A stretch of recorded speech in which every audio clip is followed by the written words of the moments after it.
Ko'rgan bo'lsalaring kattasini olib kelibdi. To'g'risi men buni oldin yemoqchi bo'lganman. Hozir kuniga 10 ming so'mdan tashlab 520 ming so'mga ikkitasini olib keldim. Bitta donasi 260 ming so'mdan yeb ko'ramiz va sizga baho beramiz. Pistali bilan qulpin oyligini oxirida yeymiz. Mana unisi yangi chiqqan ekan.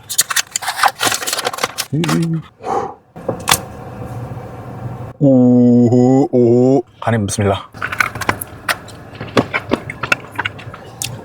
Wow, haqiqiy qimmat shokolad ishlatilgan.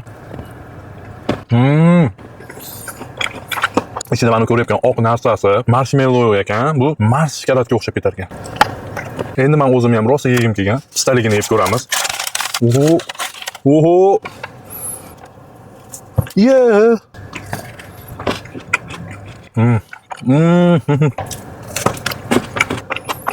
Wow, to'g'risi 1,5 oy pul to'plab oluvdim. Pulga arzir ekan.